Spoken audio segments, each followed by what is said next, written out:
Hey, Jason P. Woodbury here, and you are listening to WASTOIDS with. On Friday, December 6th, WASTOIDS is presenting our first ever movie screening with the debut Phoenix showing of Born Innocent, the Redd Kross story. Directed by Andrew Reich, the film shares the story of brothers Jeff and Steven McDonald, who founded Redd Kross as teenagers in 1970s Southern California. Packed with archival footage and insightful interviews from both brothers, it also features thoughts from members of bands like Pearl Jam, Black Flag, Sonic Youth, the Bangles, Dinosaur Jr., the Go-Go's, and many more, all of whom demonstrate why Redd Kross is, as Thurston Moore puts it, one of the most important bands in America. The film follows a great year for Redd Kross, including an incredible self-titled record on In the Red Records, and a new book, Now You're One of Us, written with Dan Epstein. Taken together, all three projects show that Redd Kross is as pivotal as they have ever been. 45 years in, it's the year of Redd Kross, and we're so excited to celebrate. So come hang out and munch on some popcorn with us. You can get your tickets now at 850westlincoln.com. That's 850WLINCOLN.com. They're only $10 plus a $1 service fee. You can't beat that. So come hang out with us. And to get ready for the show, we've got a conversation that we taped August 11th at the Valley Bar. It features Chief WASTOIDS Sam Means talking with both brothers about their history, about Steve's work with Sam's band, the format, and of course we had to ask about their outsider, strange, rebellious Beatles covers project, Tater Tots. We hope you enjoy this, and we hope we will see you at the movies. That's 850westlincoln.com for your tickets. Come check out this great documentary and hang out with us. More information can be found at wastoids.com and 850westlincoln.com. Hello, I'm Sam. This is WASTOIDS, and we are here with two absolute legends, Steve and Shane McDonald, Jeff McDonald, Redd Kross brothers. We're at the Valley Bar in Phoenix, Arizona. Hello. Hi. Hi, WASTOIDS. You better stay away from downtown. You better stay away from downtown. You better stay away from downtown. We're here because, this is the year of Redd Kross. 45 years. That's It's the 45th year of Redd Kross. But it's also year of Redd Kross. It took 45 years to get to the year of Redd Kross. It did. A slow climb. Fair enough. You have a incredible self-titled double record. You have a really cool documentary film by Andrew Reich. Yeah, that's true. That I was lucky enough to see in Brooklyn.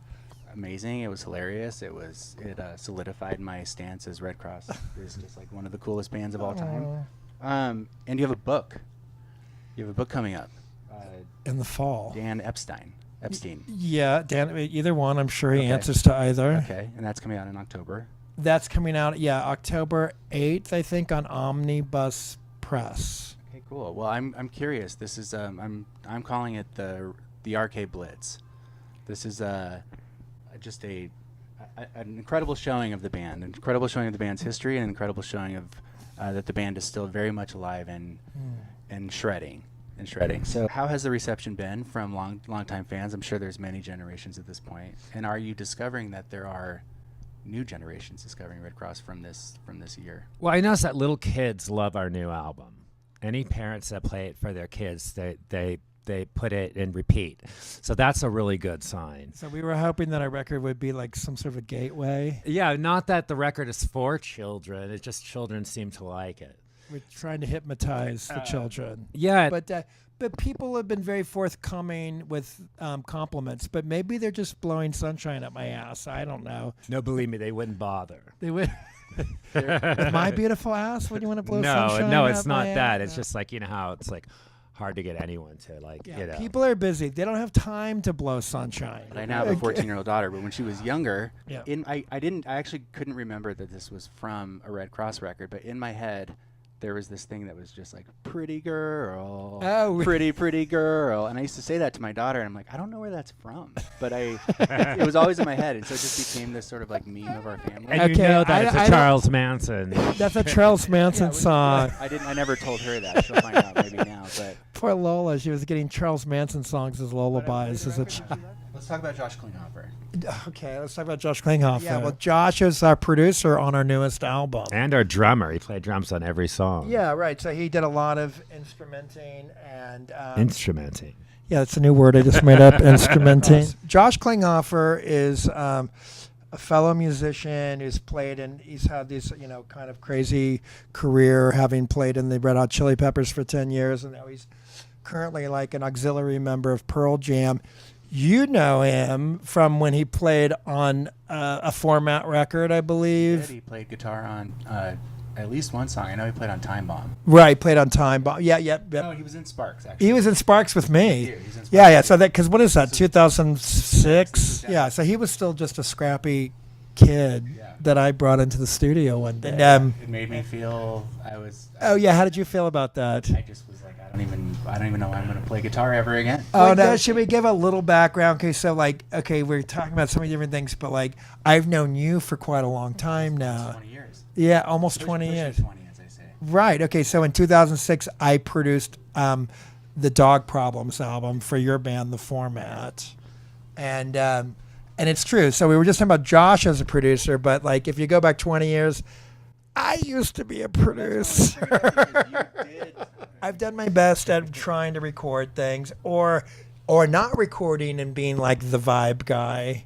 Which I was kind of the vibe guy on Dog Problems. The most important I did guy. my best, an old school vibe guy. But Josh Klinghoffer, that would have been when you first met him, because I was the vibe guy producer, and I brought in my young ringer. He's like, oh, well, we'll bring in studio guitars. Sam was not excused from the studio. I think I was asked to come on, produce, do something. You brought in some big guns for sure. You brought in Roger. Oh, Roger Manning came in. You brought in. Yeah, I mean, I think all these things were. It was clear to me that you guys would be open to this, or that you actually wanted me to do such a thing. Yeah. So I was excited to hear that Josh was working with you on this record, because since I've run into Josh a couple times, I know I've been following his career. Yeah. Very cool dude. How was that? Yeah, well, I mean, it was a total collaboration. I mean, it was like we've all known each other for so long, and it kind of felt like we were when we were doing basic tracks. It was just Steven and Josh and myself. It was just kind of I don't know, it was very natural. It was our own little bubble. And we started with the song Born Innocent, which, going back to the documentary that you referenced, we were asked to do a title track for the closing credits. And the filmmaker, Andrew Reich, asked if we would write an origin story song. And so we quickly went into the studio. We wrote this song together, Jeff and I, and then we quickly went in the studio. I didn't even know that Josh had a studio assembled. I hadn't talked to him for a little bit, and he's always a very busy guy. Anyways, and Dale was having back surgery, Dale Crover of the Melvins, and he plays in Redd Kross too. And so, and it was just a spontaneous thing that went really, really well. We've worked with people sort of as producer, but it's always we never really handed it over in any way. We never found any kind of musical mentors. Yeah, we never gave it up to them. And then with Josh is interesting because he's 13 years younger than me, and yet he's so much more accomplished than both of us. So it was a cool dynamic where it was in some ways we have done more than him, but in many ways he's done much more than us. And so, holding half of a 1/4 of a band through stadium tours and things like that. It felt kind of like a kid brother that was also had seniority in a weird sort of way. I don't know how else to put it. Yeah, but like the cousin. Yeah, he was a kind of the cousin Oliver who you respected a lot. Right. He was very talented cousin Oliver. Yeah. I'm trying really hard to not compare him to Mike Love. I don't know how you guys feel about that. I just watched a Beach Boys documentary, and Which one? I don't know what it was called, actually. Oh. I was playing, I was on Tubi. I don't know if you guys use Tubi, but I started watching a San Francisco punk rock documentary, and then we just let it keep playing. Yeah. And a ska doc came on, and then some Beach Boys thing came on. I can't remember what it was, but Wow. And is this pro Mike Love, this stuff? Because it isn't always it was not. pro It or wasn't really pro Mike or Love. con. It It's was neither. They were all in it, so it was an official thing. At the very end, they all got together on the beach. They were sitting somewhere and All of them? With Brian and Mike? Yeah, with Brian was there too. How long ago was it? Was it the 90s, like when Brian? No, made this his- was probably within the last 10 years, I Oh. would guess. And it was interesting, but you could tell you could really feel the tension, sort Right. of. Not so much with Brian because he's just kind of like a sweetheart and doesn't Yeah. know what's going on, but Mike definitely, you could tell, is kind of grinding a little bit on Well, the inside. yeah, because I mean, Brian was the genius; he gets all the credit, but Mike is the one who's keeping it together as the Beach Boys, Right. battering about all for all these years. I thought that Carl was the one who really kept it together. Well, as a Carl's Beach Boy. been gone for Oh, I many know. years. Oh, you're talking about since post. Yeah, so Carl. like when they did a reunion, they were gonna do a reunion tour a few years ago, but I think it fell apart. We I know- can see where Mike would be bitter though. Could you imagine like you don't play with like one member of the group for many years, but you're still keep the name going, whatever, and then all of a sudden you have to step down a little bit and kind of share the power. It would be very difficult with Brian. with anyone, with the rest of the band. Like, okay, we're going to return back to the natural Beach Boys, like the real Beach Boys, Right. the artist Beach Boys, not just the county fair Beach Boys. So like it'd be difficult to kind of just share, I think, the power. And that's that- why I think people hate Mike Love, but I think he's probably fine. Then I know that another fun fact about him was that he was with the Beatles in India at Rishikesh. Yes. We do a show called Click Vortex where we talked about a lot of those things, and I found a really cool photo of everybody there, and the colors are really beautiful. And they're all Yeah, sort of I've set seen up that. like a Sgt. Right. Pepper kind of a cover. Yeah. It seems like that, and yeah, you can see that. You can see everybody who's really there. It's And really- Mike remained I think he still is a devotee. Oh, Yeah. Yeah. Oh, he yeah. is. Yeah. Yeah, but he was even sporting like the Jesus look on like there's a 1969 Beach Boys British tour, and he has the full on white robe. Yeah. Whatever happened to me and you? Twin flames is that. Twin flames is that. You said you love me. You said you love me. You said you love me. You said you love me. Twin flames is that. Let's talk about family and music. This is, I have a 14-year-old daughter. I brought her up a couple times already. I am just desperately hoping she ends up in some sort of fun, artistic world. Your daughter, Astrid, fronts the Side Eyes. Yeah. Incredible band, really cool band. I think recently put out an album not too long ago after a little bit Yeah, of a little year bit of a break. last year, right? Last year, I Yeah, think. we were Yeah. label mates on In the Red.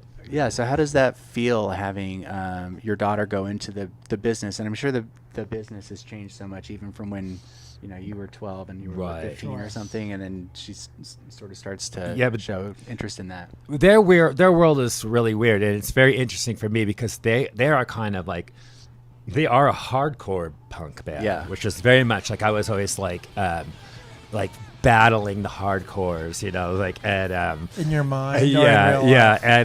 and I really I think they're great, and and it's just that it's a different world. Did they open your mind to the joys of hardcore? Yeah, they did open my mind to the joys of hardcore. I finally understand it. All my friends, all my record collector friends, I have so many that are big hardcore record collector fans, and Fans of hardcore. Yeah, and like Steven and I came up in Los Angeles when hardcore first started in California, and it was like.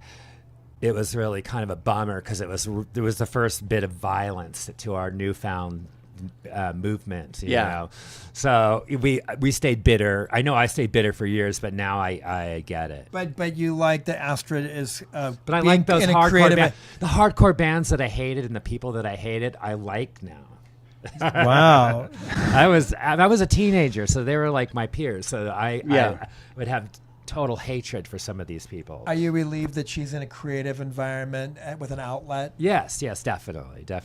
Did you suspect she would? I mean, as she was growing up, did you think that would happen, or did you think she would become a doctor or something? No, she always wanted to be. She always wanted to sing and be in a band. And she has a really good voice. So she, like in her hardcore band, it's very just aggressive and screaming and yelling. And But she does really well. yeah, she does really Yeah. well. But she actually has a really good melodic voice as well. So yeah, so I don't know. Even right now, they're like, I can't deal with this. So they're on hiatus. Okay, well, let's go back to the hardcore stuff because I had a question and an observation. Like, once I started, I'll admit I didn't know a lot about Redd Kross before I met Steve.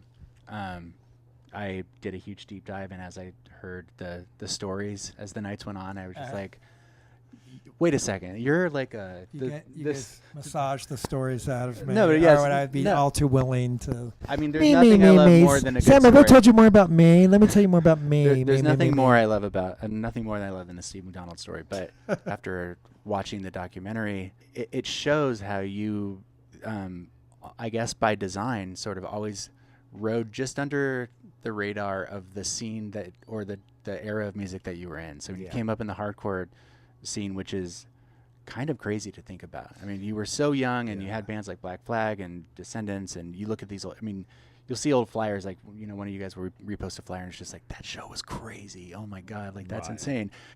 But I was just telling him earlier, it's like, and this isn't a nod on you guys at all, it's just that, like, you see a lot of maybe Black Flag logos on leather jackets on St. Mark's, but maybe not a lot of Redd Kross ones, you know? Yeah, we've never stuck with one logo. Right. Yeah, we haven't been that good at but branding. Then, but then even going into the 90s, there was like the grunge scene, and you were sort of part of that world, and there were some bands that broke out, and then there were some bands. I did just see recently that we were name checked, like, I don't know, a couple of years ago in Pitchfork for the top 25 grunge records of the 90s. We did as you should be, and when you watch the documentary, you really see how present you were there.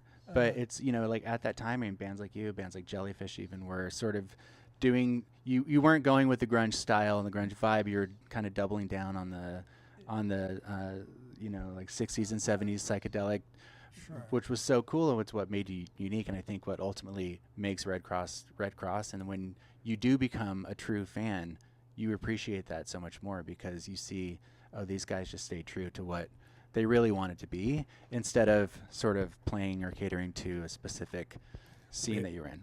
I would be much too lazy to cater to do what someone else wanted me to do. He's not a caterer. Not a caterer. No, just it would be work, you know.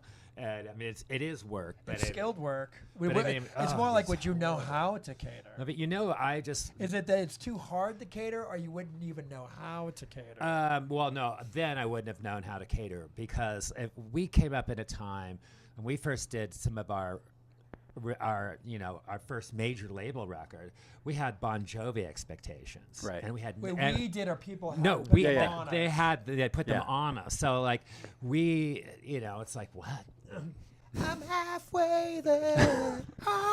No, so I mean, we just always stayed with like whatever the underground scene was, or where, you know, who's playing in clubs, and if it would be like original LA punk rock, and then hardcore. Then in LA we had like death rock and early goth, like the birth of goth. I think is actually partially in Los Angeles. So there'd be these weird shows. It'd be these heroined out death rock groups playing with like hardcore bands, and then with like the Minutemen, and then like Redd Kross or something. Yeah, it was just like that for a year. So we just kind of were able to kind of just. Yeah, and you crossed over into the hair metal stuff. I mean, like we did play with Poison once. Okay. Probably the same year we played with Poison was the first year that we played with Sonic Youth as well, which I think is a fun distinction. Yeah. And then I don't think anybody else did that, but. Yeah, I mean, I think it's also like when you're talking about the early hardcore stuff and talking about like Black Flag T-shirts or tattoos, or even like those bands like Black Flag, Circle Jerks, they were like really good at branding themselves. They were like early on it, and they were very like marketing people. They were older than the kids. So they were older than the kids. They were like the Monkees. And they set their sights on a very specific demographic. As like if you see the Circle Jerks logo, I mean, I think that that kid's skanking. And they went like, that's it. That's exactly who we want to connect with. And I think when they found Henry you think Rollins, they were thinking that through at that time? Yeah, I think definitely. We knew those people. I think when Greg Ginn was on tour and he came across Henry Rollins, he was like, that's exactly who we want in the front of our band. We want all the kids that want to be that guy. Right. But again, like a band like Black Flag, especially later in their career, I think what made them interesting was that they were trying to do something that they were completely failing at. Right. But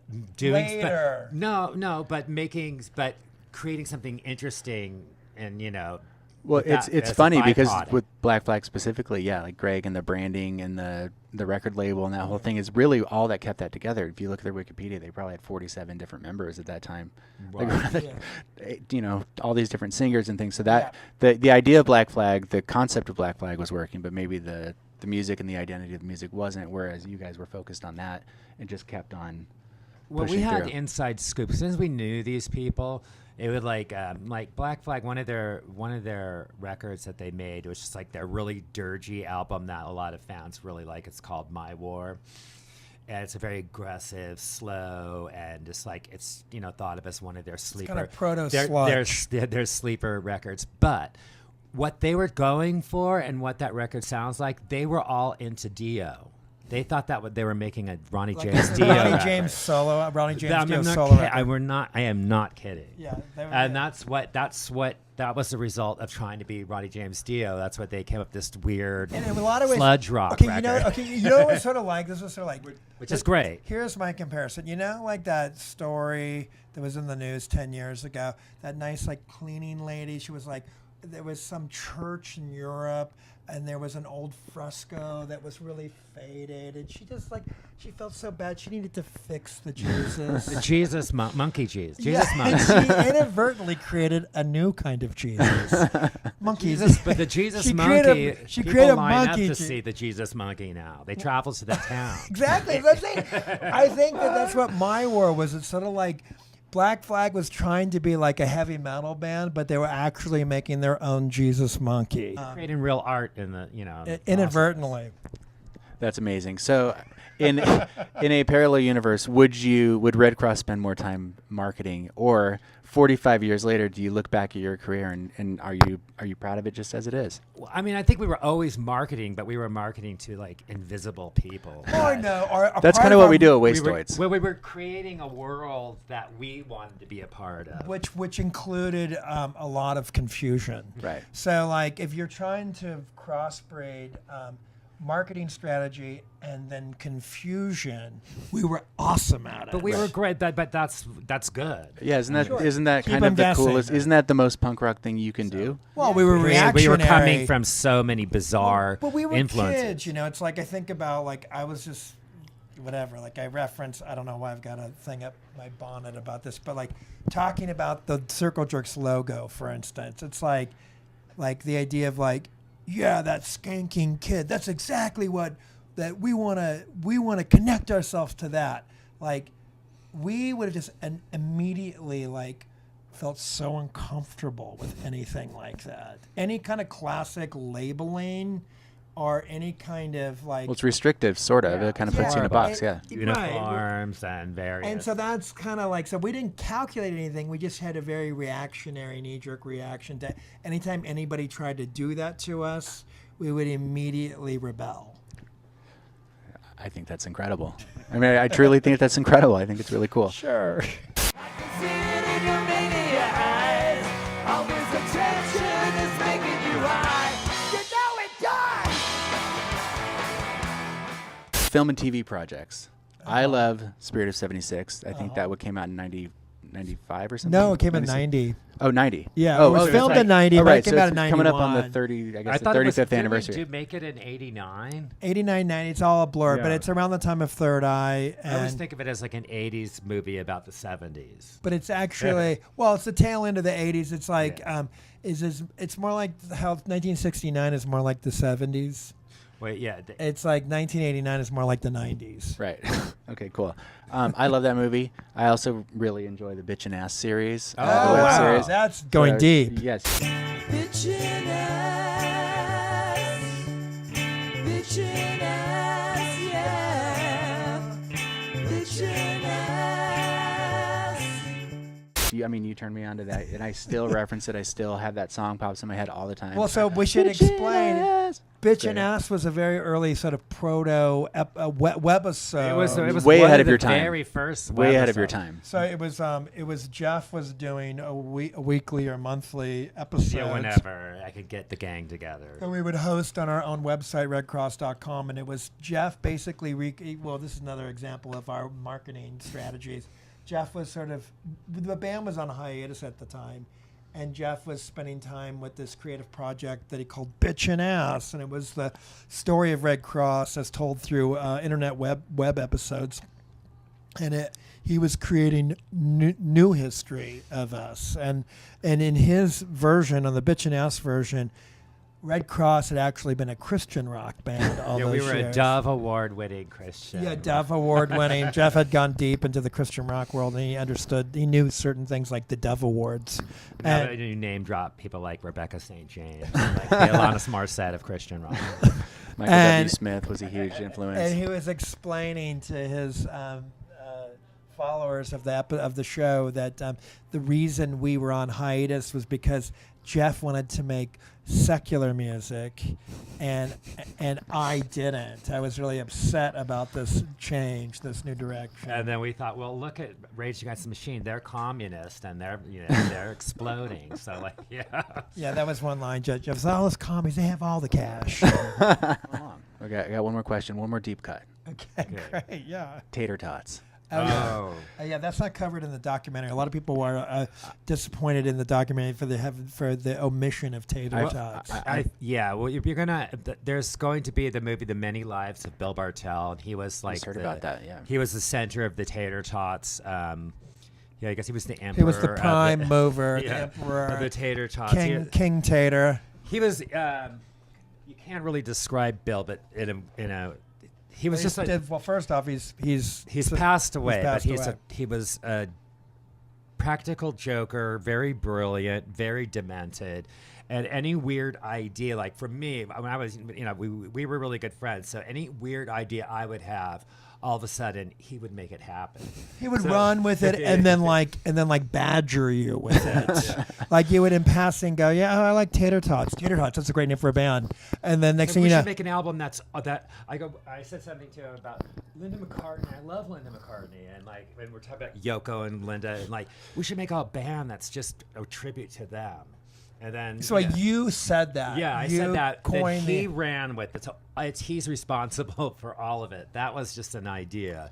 And then, we got anyone of note out of our friend group to perform on the, like people from Frightwig and Pat Smear. And it's also back in the monoculture when it's like it wasn't so easy to you couldn't just like tweet to some famous person to get their attention. It would be more like you'd have to meditate on these people and to will them into your life. And he got Yoko into his life in a weird sort of way. At least he acknowledged him, and Yoko and Sean, and another one of our big influences for the Tater Tots was Os Mutantes, the band from Brazil. Yeah. Well, that was Bill's sister in the 60s.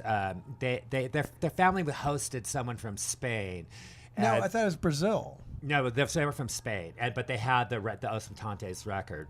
And so Bill grew up with it. And so he rediscovered it, started turning us onto it. And when we would go on tour, we'd have tapes of it. Then other people would have tapes of it. And it just became this of the first Os Mutantes album. That was in the mid-'80s. And they ended up getting back together, and they're still together now. Yeah. And then, of course, then Bill spread the word to Kurt Cobain, who, when he was in Brazil, at a press conference, mentioned Os Mutantes, and he also said something to the effect of like, he's friends with Redd Kross. He's a very nice guy. He has a mustache.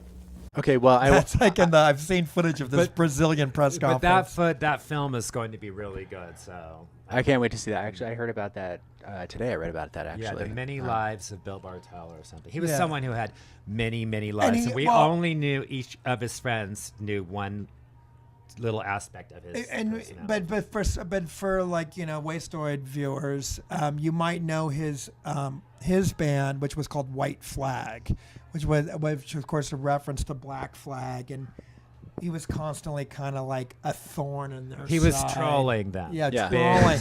He was a proto troller. Awesome. Proto troll. And there is I did manage to find it was for a Click 4 Text episode we did a few months back.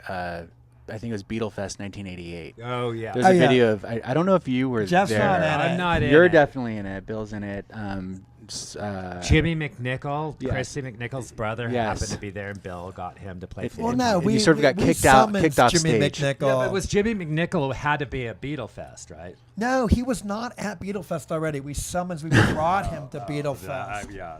And he played floor tom. And we managed to, weasel our way onto the sort of last event of the weekends long Beatle convention. Beatle Fest was really huge in the 80s, and it would be, 3-day weekend. People would stay at this big hotel in downtown, and there'd be thousands of people in the room where they had up the Beatles sound-alike bands. Was, I would say a couple thousand people. Yeah, that was like the grand finale of the whole convention. Yeah. Because the most of it was just like record collectors trading, and you have like amazing bootlegs and things like that, and memorabilia. But on the Sunday, there would be like 12, the Battle of the Beatle Bands would be the classic thing where they put their hand over, here's Shout. Everyone would, here's P.S. I Love You. And people would be applauding. I'm sure the group that went on before the Tater Tots was probably Love Me Do. That was like, it was like P.S. I Love You.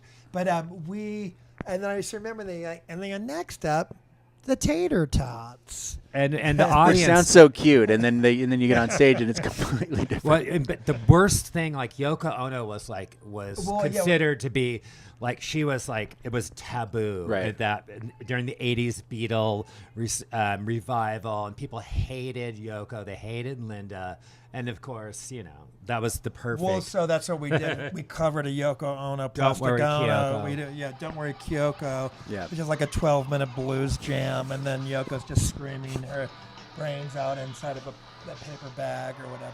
And so that's what we did, and we really outraged the Beatle community.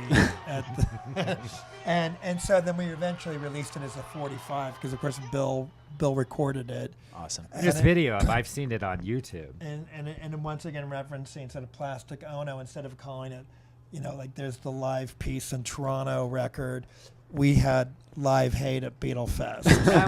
They pulled the plug on you. Everyone was like 1,000 people booing you. Yeah, we had. Yeah, our life was in jeopardy of we were possibly going to be trampled by 3,000 nerds. Oh, the only other Tater Tot story I was going to tell was sometime kind of towards the end of Bill's life. Excuse me. I know he had there was some Tater Tots 45. And he had this artwork that was a replica of Revolver, but it was 4 Yokos. So like the pencil up ink drawing, the Klaus Forman drawing, but it was done all Yokos. And Bill had wormed his way into the world of Sean and Yoko at that point. And I know he sent the artwork to Sean and Yoko to ask for permission. I don't know that he needed it, but is this okay? Are you guys okay with this? And all I know is that Yoko had said to Sean, "Oh yes, Sean, Tater has always been a big fan of your mother." So It's such a good quote. Yeah, I love that. All your stories have some sort of incredible quote that ends it. Tater. Where's Steve? I remember that. There's many. There's many. Lies. Yeah, Where's there's Steve? many. Awesome. Well, thank you guys. Appreciate it. And Yeah. thanks everybody.